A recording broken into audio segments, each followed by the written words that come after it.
오늘부터는 상반기에 전했던 고린도전서 말씀을 다시 이제 이어서 전하도록 하겠습니다. 7장의 말씀부터 함께 나누게 되는데요. 오늘은 7장 1절에서 7절 본문으로 결혼 이야기라는 제목의 말씀 전하도록 하겠습니다. 그 며칠 전에 유튜브에서 안산의 80년대, 90년대 그 길거리를 보여주는 영상을 보게 됐어요. 참 좋은 세상입니다. 그 옛날 모습을 이렇게 이제 생생하게 보게 해주는데, 제가 말로만 들었던, 그러니까 지금 현재 호수 공원이 옛날에는 그 포구였다, 사리 포구였다라고 하는 거를 그 영상을 통해 보게 되는데 참 신기하더라고요. 이 고깃배가 드나들고 또 그 주변에 이렇게 수산 시장이 있어서 많은 분들이 거기에서 생선을 팔고 또 구입을 하는 그런 모습을 보게 되었습니다. 그러고 보니까요, 지금 우리가 살고 있는 이 안산이 얼마나 많이 변했는지, 그 80년대, 90년대 이 변천의 과정을 지나면서 어떻게 달라졌는지 정말 많이 변했다라는 걸 알 수 있었습니다. 이 영상 보면서 당연하지만 깨달은 게 하나 있었는데, 이 현재는 과거와 연결되어 있다라는 사실입니다. 그렇기 때문에 혹여 우리에게 오늘 문제가 있다면 그 문제 자체에 집중할 게 아니라 이 과거로부터 오늘까지 이르는 흔히 말하는 역사적인 맥락을 확인할 필요가 있습니다. 그러니까 과거를 잘 이해해야 된다는 이야기예요. 그러면 이제 문제도 잘 해결하고 나아가 미래도 잘 준비할 수 있겠죠. 이건 여러분 우리 신앙에도 동일하게 적용이 가능합니다. 신앙생활이라는 게 늘 장밋빛이 아닙니다. 좋은 일만 있는 게 아니고요. 우리가 믿음을 가지고 살아가지만 참 많은 일들이 벌어져요. 그것이 개인적으로나 공동체적으로나 일을 만날 때가 있어요. 그렇다고 문제에만 집중하는 것은 곤란합니다. 과거를 알아야 되고 이 신앙의 역사적인 맥락을 알아야 돼요. 저는 그걸 신학적 원리라고 부르고 싶습니다. 그래서 오늘 본문의 7장 1절을 읽게 되면 이제 이렇게 시작을 합니다. 함께 읽어보실게요. 시작. 하여 말하면 남자가 여자를 가까이 아니함이 좋으나. 여기 보면 너희가 쓴 문제에 대하여라는 문구가 나와요. 이거는 고린도 교회 성도들이 바울에게 편지를 보냈다는 걸 이야기합니다. 그러니까 이 교회 안에 여러 가지 내부적인 문제가 있었어요. 그리고 이 문제를 우리가 어떻게 해결해야 할 것인지 우리에게 좀 답을 주십시오. 바울에게 편지를 쓴 겁니다. 그러니까 어떤 의미에서는 이 고린도 전서라는 것이 이 편지를 받고, 그러니까 문제를 들은 바울이 답변을 주는 그런 편지라고도 말할 수 있습니다. 바울이 이제 7장에서부터 너희가 쓴 내용에 대해서는 이렇게 사용되는 표현에 의하면 7장에서부터 이제 그 교회 성도들이 이야기했던 문제를 비로소 다루기 시작을 합니다. 예를 들면 7장에서는 결혼과 관련된 문제를 이야기하고요, 8장에서는 우상의 재물에 대한 이야기를 나눕니다. 그리고 12장에 가게 되면 이 성령의 은사에 대한 이야기를 나누게 되는데, 이런 것들이 다 이 교회 성도들의 질문 내용이었다는 겁니다. 이것 때문에 교회 안에서 문제가 있었다는 거예요. 자, 여기서 여러분 궁금증이 생겨요. 바울이 왜 이 고린도 교회 성도들이 이야기하는 결혼에 대한 문제가 되었든 우상의 재물이 되었든 아니면 성령의 은사에 대한 문제가 되었든 이와 같은 것들을 왜 일찍이 이야기하지 않고 이제서야 꺼내느냐라는 겁니다. 1장에서부터 이야기할 수 있고 2장에서도 이야기할 수 있는데, 그러면 지금까지 1장에서 6장까지는 그럼 뭘 한 거냐? 도대체 뭘 이야기하고 이제 7장에서부터 비로소 이 문제를 다루기 시작하느냐라는 말입니다. 그게 뭐냐면 바울은 1장에서부터 6장까지 문제를 해결하기 위한 신학적 원리를 제시하는 겁니다. 그래서 바울은 이 문제를 그냥 먼저 들여다보는 게 중요한 게 아니라 이 문제의 그 뿌리 깊은 곳에 있는 신학적 원리를 이 성도들에게 먼저 이야기해 주려고 한 거예요. 그래서 1장에 보면 바울이 교회의 상황을 먼저 적나라하게 고발을 하죠. 이 교회가 보니까 바울파, 아볼로파, 게바파, 그리스도파 이런 식으로 갈기갈기 찢어져 있었습니다. 이 분파가 있었던 거예요. 왜 이렇게 분열이 되었냐? 이 교회 성도들이 서로 자기가 잘났다, 내가 더 똑똑하다, 자기 지혜를 자랑하고 있었어요. 그런 것으로 인해서 교회가 갈라져 있는데 이건 옳지가 않다. 이런 상황을 바울이 알고 있었기 때문에 문제 해결하는 게 중요한 게 아니라 당신들 지금 우리가 가지고 있는 믿음이 뭔지, 우리의 신앙의 근본 토대가 뭔지, 이 신학적 원리를 먼저 분명하게 하는 게 필요하다. 이걸 먼저 제시했단 말이에요. 그게 1장에서부터 6장까지 이어지는 내용의 결론입니다. 그래서 바울이 1장 25절에 이렇게 말하지 않았습니까? 하나님의 어리석음이 사람보다 지혜롭고 하나님의 약하심이 사람보다 강하니라.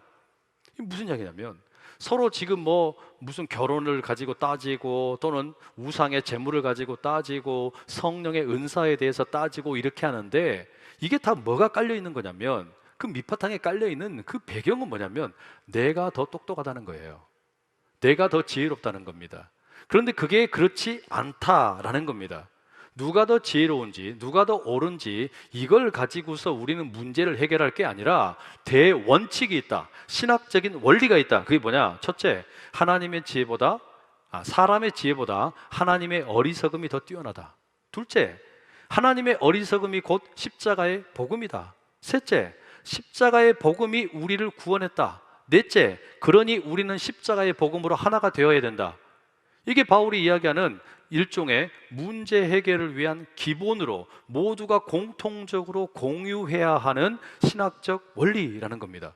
무슨 말이냐면 이 신학적 원리, 십자가의 복음이 성도 개개인이 가지고 있었던 지혜 또는 관심 또는 감정, 경험 이런 것보다 훨씬 중요한 거예요. 내가 경험해 보니까, 내 감정이 이러니까, 내 지식에 의하면 이런 걸 가지고서 우리가 문제 해결하는 게 아니다. 우리는 십자가의 복음의 우리를 어떻게 규정하는가, 십자가의 복음이 우리를 누구라고 하는가, 이걸 기반으로 해서 문제를 들여다봐야 된다라는 겁니다. 지금껏 그 이야기를 했어요. 이제 그리고 7장에서부터 드디어 본격적인 성도들이 제기했던 문제를 다루는데 그 첫 번째 내용이 뭡니까? 이 7장 전체에는 결혼에 대한 이야기를 다루고 있어요. 결혼과 관련된 이야기들인데 여기에 아주 다양한 이야기들이 나옵니다. 이를테면 부부 사이의 성관계 문제, 또 호랍이나 과부의 재혼 문제, 또 신앙을 함께 공유하는 신자 부부 사이의 이혼 문제, 신자와 불신자 부부의 이혼 문제, 또 약혼한 커플의 결혼 문제, 미혼 청년들의 결혼 문제, 이와 같은 아주 다양한 문제들이 이 7장 속에 함께 소개가 되고 있어요. 근데 그 중심에 뭐가 있냐? 이 결혼 관계, 결혼과 관련된 여러 가지 경우의 수들이 나오고 있다는 말입니다. 자, 오늘 저는 이 설교 가운데 이 본문의 모든 내용을 다 말씀드릴 수는 없어요. 가능하면 여러분 꼭 시간을 내셔가지고 이 7장을 한번 차근차근 읽어보세요. 그런데 저는 오늘 여러분들에게 이 바울의 가르침 7장 속에 들어있는 결혼 이야기에 대해서 한 4가지 정도 정리해서 말씀을 드리려고 그래요. 그 첫째가 뭐냐? 한번 따라 하시겠습니다. 결혼 자체가 인생의 목적이 아니다. 7장 38절의 말씀 우리 같이 함께 읽겠습니다. 시작. 그러므로 결혼하는 자도 잘하거니와 결혼하지 아니하는 자는 더 잘하는 것이니라. 여기 보면 여러분 바울이 거의 결론적으로 하는 이야기인데 결혼하는 거 괜찮다. 그런데 독신으로 사는 게 더 좋다 이렇게 이야기해요. 실제로 여러분 바울은 독신이었죠. 예수님도 결혼을 안 하셨어요. 그리고 세례 요한도 결혼을 안 한 독신이었습니다. 그리고 이 7장의 내용을 가만히 들여다보면 다른 성도들에게도 자기처럼 결혼하지 않고 독신으로 있는 게 더 좋다라는 이야기를 자주 합니다. 예를 들어 8절에 보면 결혼하지 아니한 자들 이런 표현이 나오는데 이거는 그 먼저 아내를 사별한 호라비들을 가리키는 거예요. 그리고 이 호라비들이나 과부들의 경우에 재혼하지 말고 그냥 그대로 살아라 이렇게 얘기해요.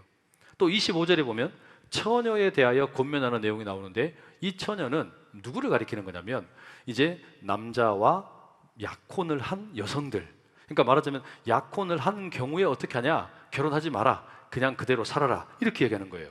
그러면서 뭐라 그러냐면 이게 주님의 뜻이 아니고 명령은 아니고 내 개인의 의견이다, 견해다 이렇게 이야기해요.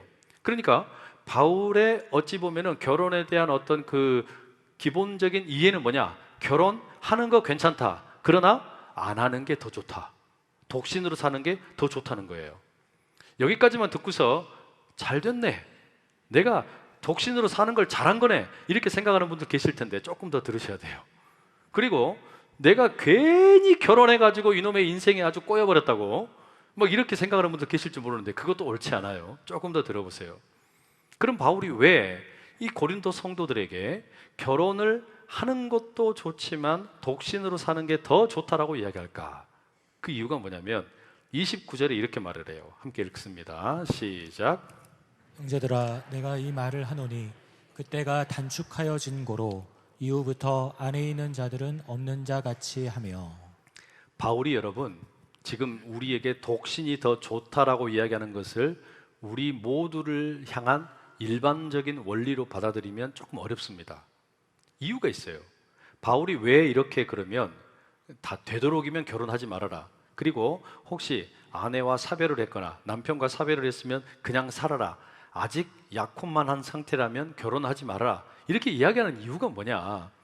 바울이 생각하기에 예수님께서 십자가에 죽으셨어요. 근데 3일 만에 부활하셨어요. 그리고 승천하셨습니다. 그리고 뭐라 그러셨냐면 내가 곧 오리라 그러셨어요. 내가 곧 오리라 재림의 약속을 주셨는데 이때 바울이 생각한 건 뭐였냐면 예수님이 정말로 금방 오신다. 금방 오실 거다. 이 생각을 가지고 있었던 거예요. 이런 확신을 가지고 있었기 때문에 그럼 보세요 여러분, 예수님이 금방 오시면 이 온 세상에 대해서 이제 심판이 있고 종말이 있게 되는데 우리의 일상의 삶이라는 게 별로 중요하지 않다는 거예요. 내가 일상에 살면서 하던 결혼 생활도 마찬가지입니다. 이거 별로 중요하지 않다. 우리 주님이 금방 오실 거니까 할 수만 있다면 그대로 머물러 있으면서 뭐 하라는 겁니까? 예수님의 다시 오심을 준비하라는 거예요. 바로 그런 차원에서 바울은 할 수만 있으면 그냥 독신으로 지내는 게 좋다라고 말하는 겁니다. 그런데 바울이 기대했던 것보다 예수님의 지금 재림이 늦어진 거잖아요. 그 날과 그 때는 알 수가 없어요. 때문에 우리가 이 말씀을 있는 그대로 받아들이기는 좀 곤란해요. 왜냐? 우리 사회가 지금 결혼하지 않는 청년들이 너무 많잖아요. 그리고 결혼을 해도 아이를 낳지 않는 이 출산율 0.7명 이런 어떤 시대를 살고 있는데 때문에 우리는 이 어떤 그 성경에서 이야기하는 독신을 장려하는 바울의 메시지도 들어야 되지만 창세기에서 하나님이 친히 아담과 하와를 짝지어 주시는 이야기, 이것도 역시 여러분 우리가 들어야 될 이야기예요. 그죠?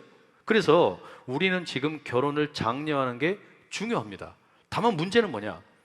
바울이 가지고 있었던 생각, 되도록이면 결혼을 하는 것보다는 독신으로 사는 게 좋다라고 하는 이런 어떤 생각이 요즘 우리 청년들에게도 많이 있어요. 다시 말하면 청년들은 많은 경우에 또 세상에 가만히 보면 결혼 자체가 인생의 목적이 아니다, 내가 꼭 결혼을 해야 되는 것은 아니다, 이런 생각들이 많이 있지요. 그죠? 그래서 내가 결혼을 하는 게 인생의 목적이 아니고 내가 원하는 것을 하면서 행복하게 사는 것이 훨씬 좋은 거다, 이런 생각이 있단 말이에요. 그러니까 굳이 결혼을 안 해도 나는 행복하다, 이런 생각을 가지고 있는 겁니다. 맞아요. 결혼 자체가 인생의 목적은 아닙니다. 그런데 성경의 가르침은 조금 더 들어봐야 됩니다. 성경의 이야기는 우리 청년들이 가지고 있는 또는 우리 다른 사람들이 가지고 있는 생각과는 좀 달라요. 무슨 이야기냐? 결혼 자체가 인생의 목적은 아닙니다. 그러나 그렇다고 결혼을 아예 포기하라는 것도 아니에요. 어떤 결혼을 조심하라는 거냐? 결혼에 접근하는 방식을 바꾸라는 건데 내가 원하는 배우자를 찾아서 결혼하려고 하는 그런 결혼은 옳지 않다는 거예요. 내가 원하는 배우자를 찾아서 결혼하는 게 중요한 게 아니라 더 중요한 게 있다는 겁니다. 내가 원하는 사람을 만나서 결혼을 하는 것이 중요한 게 아니라 진짜 중요한 건 뭐냐면 내가 좋은 사람이 되는 거라는 거예요. 그게 인생의 진짜 목적이라는 거예요. 여러분, 우리가 청년의 때, 또 요즘에는 어떻게 하는지 모르겠는데 제가 청년 사역하고 할 때는 그 배우자를 위해서 기도 제목을 가급적이면 구체적으로 해라. 이제 이런 어떤 그 분위기가 있었어요. 그래서 자매들 같으면 자기 배우자를 위해서 기도 제목을 만들 때 리스트를 쫙 뽑습니다. 키는 185, 몸무게 75, 얼굴 현빈 스타일, 직업은 대기업, 성격은 다정다감하고 멋있어야 된다. 뭐 이런 식으로 이제 이 어떤 그 자매의 배우자에 대한 기도 리스트가 쫙 나와요. 그러면 형제도 질 수가 없잖아요. 형제들도 이 기도 제목을 쭉 만듭니다. 키는 165, 몸무게는 50, 얼굴은 손예진 스타일, 직업은 교사, 성격은 공손하고 순종적일 거. 뭐 이런 식으로 기도 제목을 놓고서 함께 기도해요. 형제도 주여 이런 여자를 내게 주십시오 하고, 자매도 주여 이런 남자를 내게 주십시오 기도한단 말이에요. 이거 여러분, 이게 이렇게 기도하면 원하는 대로 하나님이 들어주실까요? 사실 여러분, 우리가 물론 만에 하나 현빈 스타일을 만날 수도 있고 또는 손예진 스타일을 만날 수도 있지만 정확히 이야기하면 그럴 가능성 거의 없어요. 그죠? 아, 그렇잖아요. 현빈 스타일은 손예진 스타일 지기들끼리 만나서 결혼했잖아요. 그러니까 아무튼 만났다고 칩시다. 그런데 중요한 게 뭐냐? 그런 사람, 내가 원하는 사람을 만나서 결혼하는 게 그 결혼의 어떤 목적이 아니라는 이야기예요. 그게 옳은 결혼에 대한 접근이 아니라는 겁니다. 내가 원하는 방식으로 내가 원하는 사람을 찾아서 결혼하는 게 인생의 목적이 될 수 없다. 그러면 더 중요한 게 뭐냐? 내가 좋은 사람 되는 거란 말이에요. 내가 좋은 사람이 되는 것. 내가 우리 주님이 보시기에 좋은 사람으로 만들어져 가는 게 결혼을 위한 더 좋은 준비다. 더 중요한 준비라는 거예요. 여러분, 내가 원하는 사람을 찾는 거에 집중하는 결혼이 아니라 내가 좋은 사람이 되어서 아름다운 결혼 생활을 해야 된다. 이게 여러분, 사실은 지금 이 바울이 가르치는 것과 똑같은 맥락입니다. 부부 생활도 마찬가지죠. 이미 여기 결혼하신 분들은 그거는 청년들에게 해당하는 이야기고 나하고는 상관없어, 이렇게 안심하시면 안 돼요. 무슨 이야기입니까?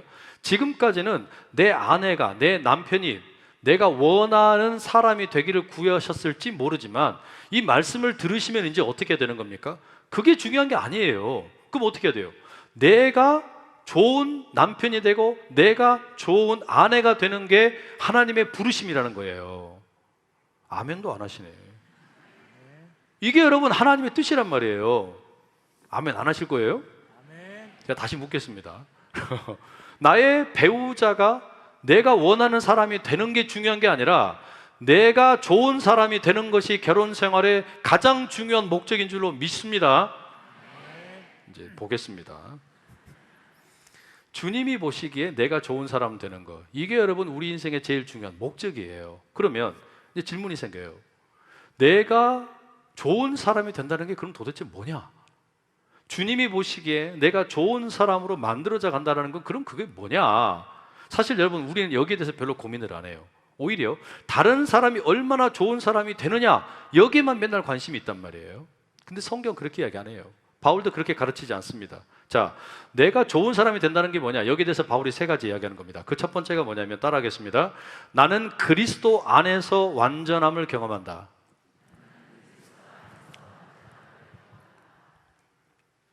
골로새서 2장 8절에서 10절 말씀 제가 읽어드릴게요.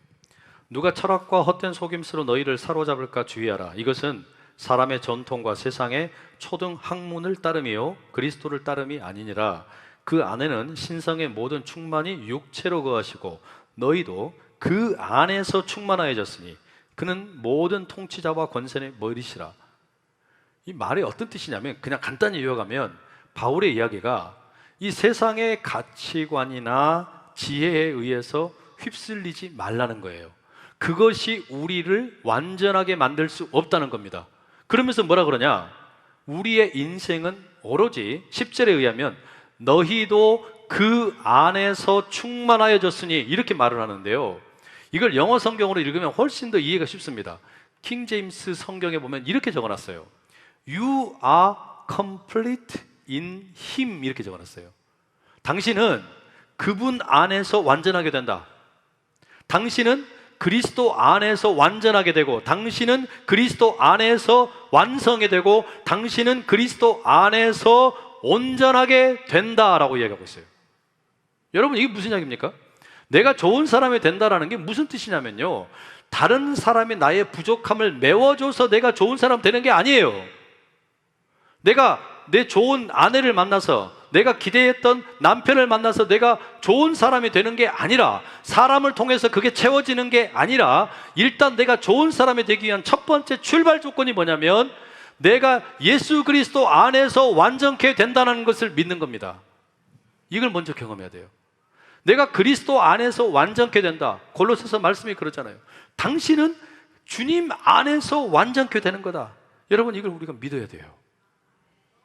제가 연애하던 시절에 제 아내를 뿌니라고 부르고 다녔어요. 이제 예쁜이의 준말입니다. 막 비웃으시는데 굳이 비웃으실 필요는 없어요. 뭐 저 보기에 그냥 예쁜이, 그래서 그냥 뿌니라고 부른 것 뿐이에요.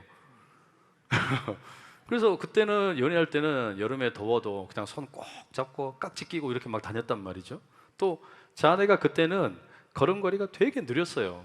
그럼 어떻게 됩니까? 저도 그 걸음걸이에 보조를 맞춰서 천천히 함께 사뿐사뿐 걸어줬습니다. 그리고 뭐 온갖 사탕 발림을 다 했죠. 뭐 밤하늘에 별이고 달이고 다 따라준다, 뭐 못할 게 없다, 뭐든지 해주겠다, 뭐 이렇게 막 그냥 사탕 발림을 많이 했어요. 그리고 결혼을 했어요. 그랬더니 신혼 초에 아내가 얼마 지나지 않아서 막 불평을 합니다. 결혼을 하고서는 손도 안 잡아준다는 거예요. 그리고서는 연애할 때는 그냥 그렇게 옆에서 그냥 보조를 맞춰서 잘 걸어주더니 결혼하고 나서는 자기 혼자서 그냥 쌩 가버리더라는 거예요. 도대체 뭐든지 해준다고 그러고 뭐 별도 달도 따준다 그러더니 네 쓰레기나 잘 치워라 막 이러는 거예요. 남성 여러분, 이게 뭡니까? 저만 그런 게 아니죠. 많은 분들이 그래요. 실제로 이러면 곤란하잖아요. 그런데 여러분, 우리가 이런 상황에서도 우리 스스로의 모습을 보면서도 교훈을 얻습니다. 뭐냐? 세상에 믿을 놈이 없다. 이게 진짜예요. 나를 완전케 해주는 존재는 없어요. 나를 완벽하게 만족시켜 줄 수 있는 사람은 없다는 뜻입니다. 내 남편이 나를 만족시켜 줄 수 없어요. 내 아내가 나를 만족시켜 줄 수가 없어요. 제가 여러분을 만족시켜 줄 수가 없어요. 세상에 어떤 사람도 우리를 완벽하게 완전하게 만들어 줄 수 없어요. 우리는 오로지 주님 안에서 완전함을 누려야 될 줄로 믿습니다. 그게 중요하단 말이에요. 물론 그렇다고 제가 그러면 우리 아내를 뭐 사랑하지 않겠다는 거냐, 반성하지 않겠다는 거냐, 그게 아니에요. 당연히 더 사랑하고 더 아껴줄 겁니다. 그러나 그와는 별개로 우리가 꼭 가져야 될 출발점이 있어요. 내가 좋은 사람이 되기 위한 출발점, 그건 뭐냐? 다른 사람을 통해서 내가 만족을 누리고 완벽해지고 완전해지는 게 아니라, 나는 다른 사람이 아니라 오직 예수 그리스도 안에서 완전케 되는 그 은혜를 먼저 누리실 수 있기를 축복합니다. 이건 사람만이 아닙니다. 내 직업이 나를 완전하게 만들어주지 못해요. 내 돈이 나를 완전하게 만들어주지 못해요. 내 명예나 내 성공이 나를 완전하게 완벽하게 채워주지 못한다는 이야기입니다. 나를 충만히 채워주는 것은 오직 예수 그리스도뿐이다. 이 믿음이 먼저 있기를 간절히 축복합니다. 그래야 내가 좋은 사람이 될 수 있고, 그래야 우리의 결혼 생활이, 결혼의 준비가 건강해진다는 이야기예요. 두 번째, 바울이 이야기하는, 그러면 내가 좋은 사람이 된다는 게 또 뭐냐? 바울은 이렇게 이야기합니다. 한번 따라해 보세요. 우리는 그리스도 안에서 성품이 단단해진다. 우리 본문 3절 4절 함께 한번 읽어보시겠습니다. 시작.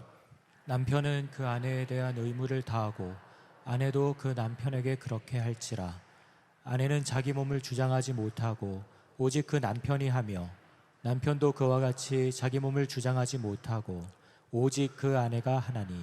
자, 여러분, 이 말씀의 배경은 뭐냐면 앞서 말씀드린 것처럼 고린도 성도들의 질문이 있었어요. 1절에 뭐라 그랬습니까? 너희가 쓴 문제에 대하여 말하면 남자가 여자를 가까이 아니함이 좋으나. 이 말씀을 그냥 읽으면 우리가 오해할 수 있어요.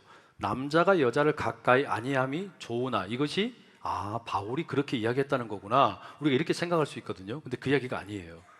이게는 무슨 뜻이냐면 교회 성도들이 그렇게 질문을 한 거예요. 바울 선생님, 이제는 우리가 성도가 되었는데, 교인이 되었는데, 그러면 남자가 여자를 가까이 아니해야 되는 거 아닙니까?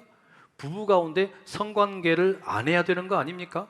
그냥 각방을 쓰든지 독신으로 지내는 게 맞는 거 아닙니까? 이렇게 말한 거예요.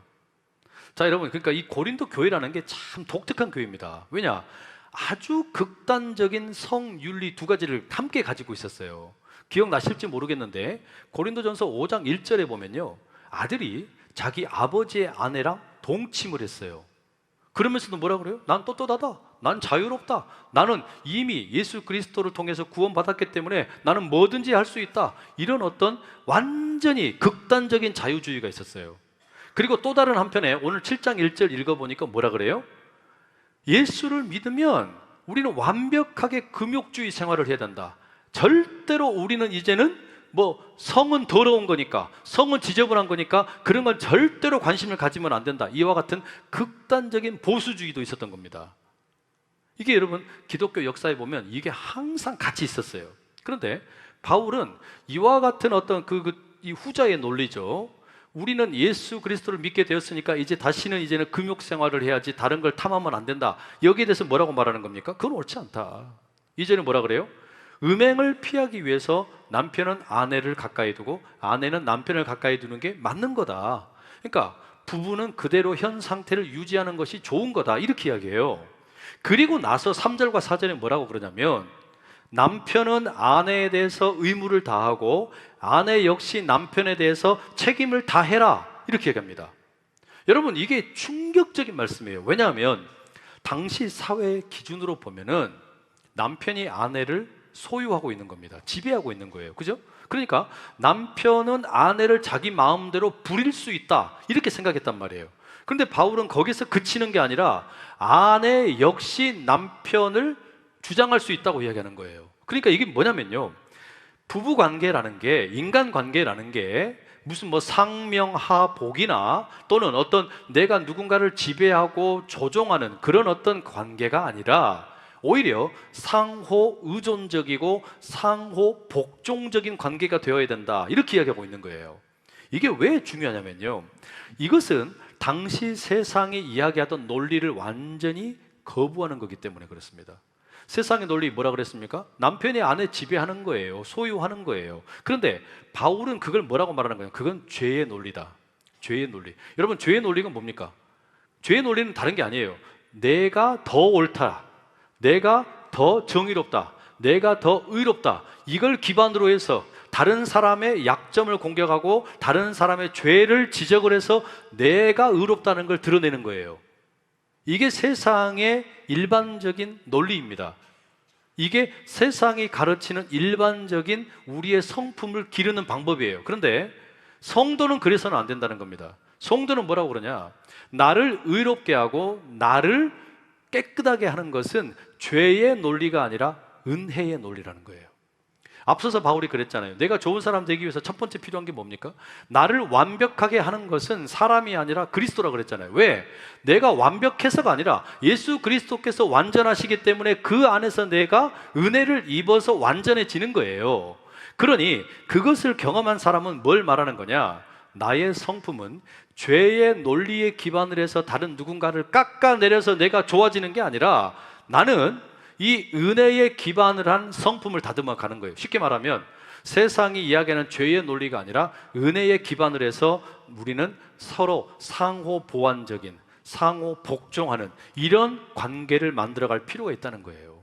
이게 바울이 이야기하는 그리스도 안에서 나의 성품을 다듬는 것이라는 거예요.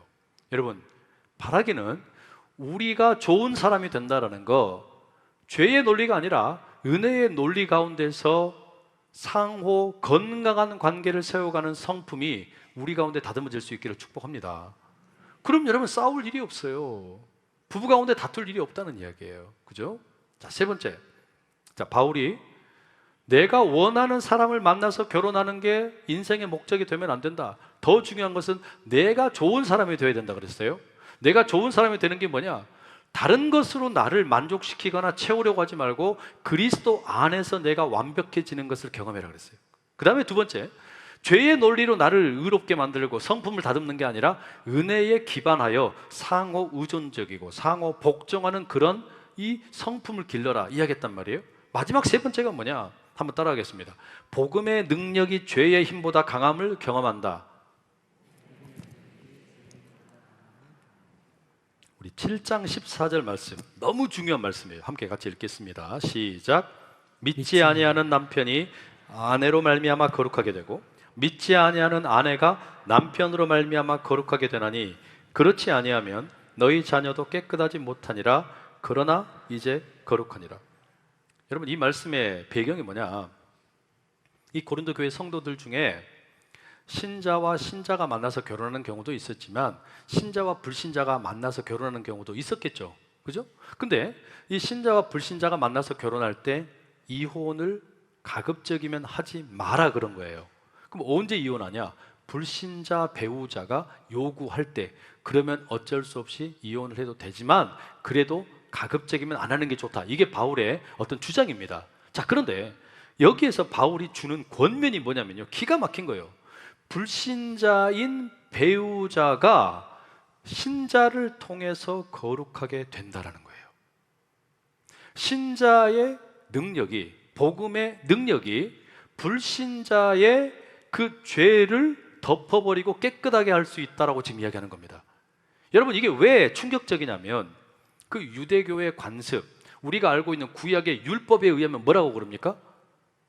죄가 사람을 더럽혀요. 그래서 죄인을 만지면 나도 뭐가 돼요? 나도 죄인이 되는 거야. 그러니까 이 죄의 전염성이 있단 말이에요. 그래서 우리가 예를 들어서 피 흘리고 있는 사람을 보면 피 흘리는 사람도 정결하지 못하지만 그를 만진 사람도 역시 불결해지게 됩니다. 그렇죠? 이게 뭐냐면 죄의 전염성이에요. 그런데 바울의 지금 논리는 뭐냐면 죄의 전염성보다 더 강한 게 뭐냐? 거룩의 전염성이라는 겁니다. 거룩의 전염성이 더 강하다는 거예요. 그러니까 여러분, 신자의 복음의 능력이 이 죄의 능력을 오히려 덮어버릴 수 있다는 거예요. 그걸 신뢰하라는 거예요. 예수님도 그러지 않았습니까? 예수님께서 뭐 죄인들, 세리들, 창녀들 이런 사람들이랑 같이 식사를 했어요. 당시 유대인들은 그걸 아주 철저하게 금했습니다. 왜냐? 그런 사람들이랑 같이 교제하면 내가 더러워진다, 내가 이제는 불결해진다라고 생각했기 때문입니다. 그런데 예수님 뭐라고 그러셨어요? 아니다, 나의 거룩의 능력이 저들을 깨끗하게 만든다. 혈루증 여인이 예수님을 만졌어요? 피 흘리는 여인이 예수님 만졌는데 어떻게 됩니까? 예수님이 더러워집니까? 아니에요. 예수님의 능력이 혈루증 여인을 고쳐버리는 겁니다. 예수님이 그걸 보여주셨잖아요. 바울은 그걸 아는 겁니다. 복음의 능력이 죄의 힘을 이긴다. 이걸 믿으라는 거예요. 이걸 믿는 사람이 결국 좋은 사람이라는 거예요. 그게 여러분, 우리가 주님 안에서 좋은 사람이 되는 것이라는 이야기입니다. 말씀을 정리합니다. 바울은 우리에게 결혼 자체가 인생의 목적이 될 수 없다고 이야기해요. 특별히 내가 원하는 사람을 만나서 결혼하는 거, 그거 중요한 거 아니다. 정말 중요한 건 뭐냐? 결혼을 비롯해 모든 인간관계에서 제일 중요한 건 내가 좋은 사람 되는 거예요. 내가 좋은 사람 된다는 게 뭐냐? 세상의 다른 사람에 의해서 내가 채워지거나 완벽해지거나 완전해지거나 또는 내 직업이나 내 돈이나 이런 걸로 내가 채워지는 게 아니라 나는 이미 예수 그리스도 안에서 완전해진 사람이다. 이걸 경험하는 거예요. 그리고 죄의 논리에 기반해서 다른 사람을 깎아내려서 나의 의로움을 드러내는 성품 개발이 아니라 은혜에 기반하여 우리가 상호 의존적이고 서로 함께 기대어 살아가야 되는 거구나. 이와 같은 성품을 개발하는 사람이 좋은 사람이고, 세 번째, 가장 중요한 것 중에 하나예요. 복음의 능력이 죄의 힘을 이긴다. 이걸 경험하는 사람이란 이야기예요. 그러면 우리의 부부 관계, 인간 관계, 모든 과정 가운데 그 하나님의 뜻이 온전히 이루어지게 될 줄로 믿습니다. 기도하겠습니다. 사랑하는 주님, 우리에게 건강한 가정의 꿈을 꾸게 하심에 감사합니다. 내가 원하는 사람을 찾는 결혼 준비가 되지 않게 하시고 내가 주님 안에서 먼저 좋은 사람이 되게 하여 주시옵소서. 그리스도 안에서 완전케 됨을 경험하고 그리스도 안에서 건강한 성품이 세워지고 복음의 능력이 죄의 능력보다 강함을 경험하는 우리 모두 되게 하여 주시옵소서. 예수님의 이름으로 기도드립니다. 아멘.